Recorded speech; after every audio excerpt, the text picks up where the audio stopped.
Prophète sallallahu alayhi wa sallam, elle remonte jusqu'à un compagnon. C'est un hadith mawqouf. Le sens n'est pas faux, surtout qu'il est avéré par un verset coranique où Dieu dit Khudil afwa wa'mur bil 'urf.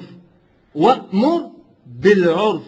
Et ordonne selon les convenances, selon les us et coutumes, comprenez, que la loi religieuse reconnaît et à laquelle elle donne son aval.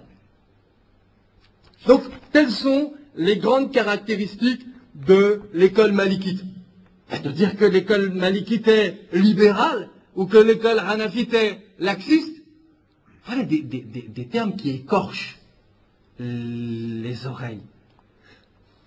Passons à l'école shafi'ite, pas grand chose à dire, on a dit qu'elle était syncrétiste.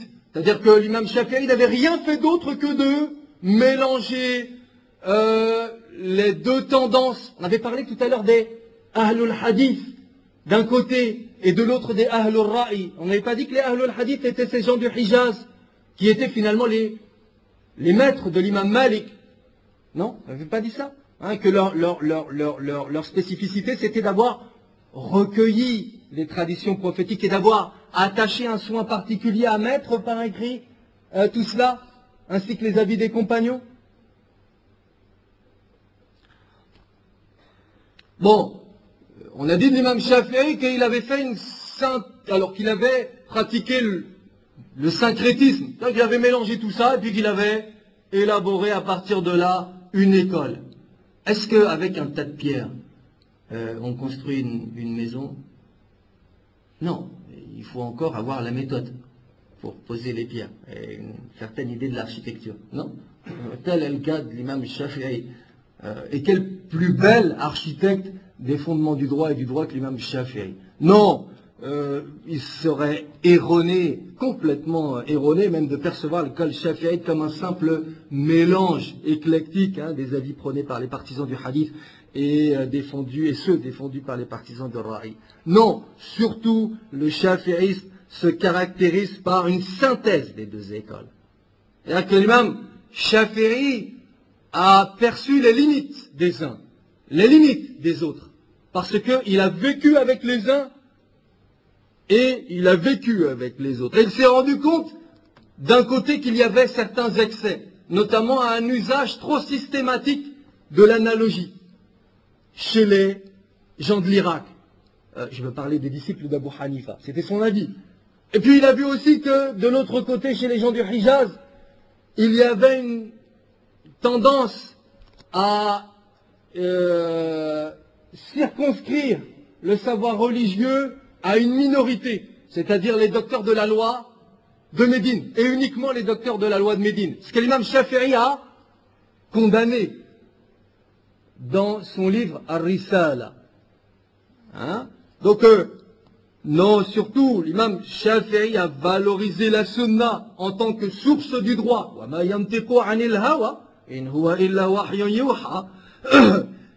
Et il a minimisé l'apport du jugement préférentiel et il a élargi le consensus des Malikites, qui était limité aux gens de Médine, et bien à toute la communauté, à partir du moment où les docteurs de la loi sont habilités à interpréter la loi. Mais pourquoi limiter l'interprétation de la loi et le consensus à un groupe et au nom de quoi? Et au nom de quoi? Passons rapidement à l'école Hanbalite, si vous le voulez. L'école Hanbalite, vous avez dit rigoriste? Est-ce qu'on peut dire de l'école Hanbalite qu'elle est rigoriste vraiment? Pas plus, pas moins que les autres écoles.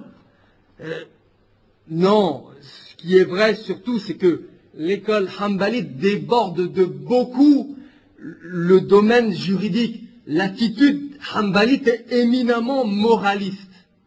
Elle est moraliste, c'est-à-dire qu'elle donne la préséance à la morale sur la loi. Et chaque fois qu'il y a contradiction entre la loi d'un côté et la morale de l'autre, eh bien on donne la priorité à la morale.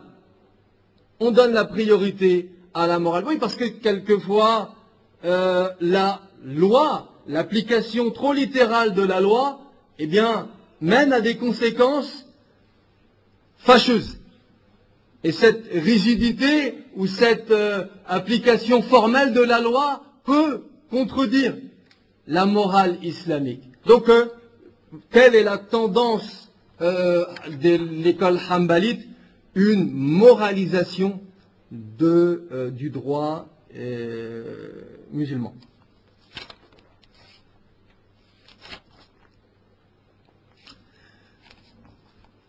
Mais nous n'avons pas répondu à une question importante, et non des moindres. Vous n'êtes pas trop fatigué là? On a fait combien de temps? On a fait 2 heures là? Non. C'est incroyable. Ça passe vite. Ça prouve que vous ne vous êtes pas embêté. Et moi non plus. Ça tombe bien. Bien sûr que je vous autorise. Bien sûr. Après, oui, on n'a pas répondu à une question importante. C'est que on se pose aujourd'hui la question de savoir, mais pourquoi les musulmans ne sont pas d'accord et passent leur temps à ne pas être d'accord en matière légale. Alors on voit aujourd'hui Cheikh El-Qaradawi nous dire une chose, Cheikh El-Foulani nous dire telle autre chose, dire voire même le contraire de ce que disait le premier. Donc, est-ce que ce désaccord est légitime? On a soif aujourd'hui, nous disent les fidèles, d'unité. Pourquoi pas une seule et même école, avec un seul et même avis, unifier tout cela? Je suis au regret de vous dire que c'est pas possible. Je suis au regret de vous dire que c'est pas possible. Ni hier, ni aujourd'hui. Ça ne l'était pas plus hier qu'aujourd'hui, pour la raison ou pour les 3 grandes raisons suivantes. La première, c'est que, après la mort du prophète sallallahu alayhi wa sallam, les musulmans ont tiré leur loi du Coran et de la Sunna avec d'inévitables différences. En effet, les 2 sources que sont le Coran et la Sunna, on n'est pas tous d'accord pour dire qu'elles sont en arabe. Le Coran n'est pas en arabe. La Sunna n'est pas en arabe. Ben oui, mais il y a un problème. C'est que, en arabe, il y a des mots qui sont polysémiques, c'est-à-dire qui présentent plusieurs sens. On a donné un exemple aux élèves, et on vous le donne, à vous aussi. Quand Dieu nous dit dans le Coran, وَالْمُطَلَّقَاتُ يَتَرَبَّصْنَ بِأَنفُسِهِنَّ ثَلَاثَةَ قُرُوءٍ, que je traduirai ainsi, les femmes qui ont été répudiées par leur mari observeront un délai de viduité, de continence, avant de pouvoir se remarier, de 3, quoi? Menstrues, vous êtes sûr? C'est là qu'est le problème. C'est là qu'est le problème, c'est que, en langue arabe, le mot qur, dont le pluriel est quro, a 2 sens. Soit les menstrues, soit les périodes intermenstruelles. C'est-à-dire les périodes de pureté entre. C'est-à-dire une chose et son contraire. Qu'est-ce qu'on fait alors? Et dans le Coran, on trouve énormément de versets où les mots sont polysémiques, ce qu'on appelle al-mushtarak ou al-ma'nawi. Vous voyez, donc, que faire alors? Il y a des accords entre les docteurs. Les uns, comme par exemple l'imam Shafi'i, estiment que par qur, on doit entendre, enfin, on présume. Vous voyez là encore, ce que je vous disais tout à l'heure. On pense que le sens voulu par Dieu est le cycle de pureté, les 3 cycles de pureté. Et pour l'imam Abu Hanifa, eh bien on considérera que non, ici ce sont les monstrues dont il s'agit. Et sur quoi s'appuient les uns et sur quoi s'appuient les autres? Eh bien sur des vers de poésie anté-islamique. Sur des vers de poésie anté-islamique. Puisque dans ces cas-là, le recours c'est quoi? Eh bien c'est l'arabe tel que le comprenaient les arabes avant l'islam. Oui, mais le malheur, c'est qu'on trouve des poètes pour nous parler des qur'u dans le sens des menstrues, et on en trouve d'autres pour nous parler des qur'u dans le sens des périodes intermenstruelles. Donc, voyez, ici on fait valoir tel avis ou tel... Mais sans dire, mon avis est la vérité de Dieu et tu n'as pas le droit, toi, de penser autrement que moi. Ça, c'est un cancer intellectuel que ne connaissaient pas les premiers imams et dont nous sommes affectés, nous. Donc, je le répète, une des premières causes de divergence entre les docteurs de la loi, et reconnaissez avec moi que cette divergence, elle est tout à fait naturelle, eh bien, c'est le fait que le Coran et la Sunna soient en arabe, et qu'en arabe, il y a des termes qui sont polysémiques, c'est-à-dire qui proposent plusieurs sens. Donc il y a interprétation naturelle des textes. Deuxième cause, c'est la recevabilité des traditions prophétiques. Cette recevabilité de la Sunna, elle est variable. D'aucuns parmi les traditionnistes estiment tel hadith sahih, et d'autres ne le considèrent pas comme étant sahih. C'est-à-dire qu'ils discutent la qualité des garants du hadith. Les uns disent, attention là, ce garant dont vous parlez, à la fin de sa vie, il a commencé à mélanger les hadiths. Il a commencé à se tromper du fait de l'âge.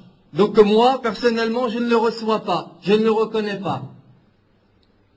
Oui, selon les conditions qu'on pose pour recevoir le hadith, on n'est pas d'accord sur l'acceptation ou la non-acceptation de tel hadith. D'où des divergences naturelles entre les docteurs de la loi. Et 80% des désaccords et des divergences entre les docteurs de la loi en matière de fiqh, eh bien, reposent sur la recevabilité ou la non-recevabilité des traditions prophétiques. Et reconnaissez avec moi dans tous les cas que ce travail, il est légitime, et que ce désaccord, il est légitime, parce qu'il est scientifique, il est sérieux, il repose sur des bases solides. Oui ou non? Troisième cause de désaccord, cause de divergence entre les docteurs de la loi, eh bien c'est qu'ils se posent des problèmes au quotidien qu'aucun texte n'a prévu. Vous pouvez aller chercher dans le Coran, vous pouvez aller chercher dans la Sunna, vous ne trouverez pas de réponse, je veux dire, de façon explicite, dans ces sources. Que faire alors? Faire usage du raisonnement. Or, entre vous et moi, eh bien nous n'avons pas la même façon, forcément, de penser et d'interpréter les choses. A fortiori si nos milieux sont différents. D'où des divergences et des désaccords légitimes entre les docteurs de la loi. Oui ou non? Vous ne vous entends pas. Bon, c'est que vous êtes d'accord alors. Mais quoi qu'il en soit, ces divergences, sachez-le, portent exclusivement sur des matières à trancher par la voie de l'interprétation. Ce sur quoi les musulmans se sont mis d'accord, il n'est pas question d'exercer l'ijtihad dessus. Je vous donne un exemple. Est-ce qu'on peut discuter aujourd'hui wazaniyatu wazani fajlidu kulla wahidin minhuma mi'ata jalda? Si, certains le font. D'accord?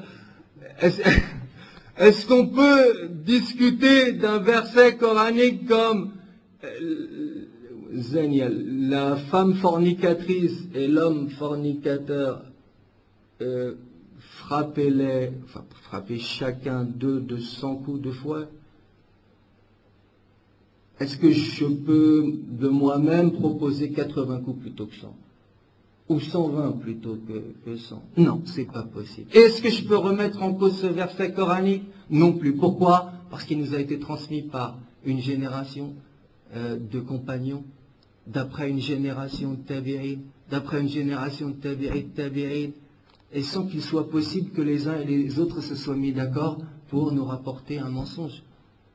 Quand vous trouvez 10 personnes pour vous dire la même chose, alors qu'elles ont été prises isolément, et qu'elles racontent toutes un même événement, qu'est-ce que vous concluez de cet événement? Eh bien qu'il emporte la certitude. Eh bien c'est ce qui se passe pour le Coran. Le Coran nous a été transmis par une génération d'individus. D'après une génération d'individus jusqu'à elle. Il n'est pas possible, scientifiquement parlant, que ce Coran ait été falsifié. Eh bien, ce verset-là, wazaniyatu wazani, on ne peut pas le remettre en cause, ni au point de vue du sens, ni au point de vue de la façon dont il nous a été transmis. Donc là-dessus, il n'y a pas de possibilité de faire d'interprétation des ijtihad. Vous voyez? Malheureusement, le temps qui nous est imparti est extrêmement court. J'aurais aimé continuer, mais Inch'Allah, Dieu fasse que nous retournions et nous revenions vous voir et que nous complétions notre discussion. En tout cas, j'aurais été vraiment charmé de faire votre connaissance et la connaissance de cette mosquée. Sallallahu ala sayyidina Muhammadin nabiy al-ummi wa ala alihi wa sahbihi wa sallam wa akhiru da'wana alhamdulillahi rabbil alamin. On me pose la question suivante. Quelle école est la plus proche des enseignements de notre prophète? Il me semble avoir répondu à cette question-là. Il n'y a pas d'école qui soit plus proche que les autres des enseignements du prophète. Pour la bonne raison que, sallallahu alayhi wa sallam, pour la bonne raison que, eh bien, ces divergences sont légitimes.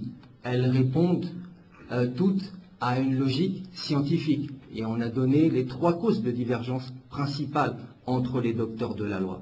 Dès lors, aucune école, parmi les 4 écoles de droit sunnite, eh bien, ne peut être mise en avant par rapport aux autres. Vous pouvez être malikite, vous pouvez être shafi'ite, vous pouvez être hanbalite. Tous ces imams et les écoles qui portent le nom de ces imams sont légitimes, puisque ces imams ont marché dans la même voie, et que l'ijtihad, ou l'interprétation de la loi, si vous voulez, eh bien, c'est à 100% la présomption que Dieu a dit, ou que le prophète sallallahu alayhi wa sallam a dit, sans jamais pouvoir dire que, eh bien, nous détenons, nous, la vérité, plutôt que les autres écoles. Ai-je répondu à la question de notre frère? Il y a une chose qu'on doit savoir, ce que vous avez fait comprendre pour les 4 écoles, ce que الاختلاف بين هذه الأئمة الربعة كانت رحمة للمسلمين. Tout à fait. Mais ce qu'il y a, si vous dites, il y en a des gens qui comprennent que الاختلاف إلا في السنة ليس في الفرق. Oui.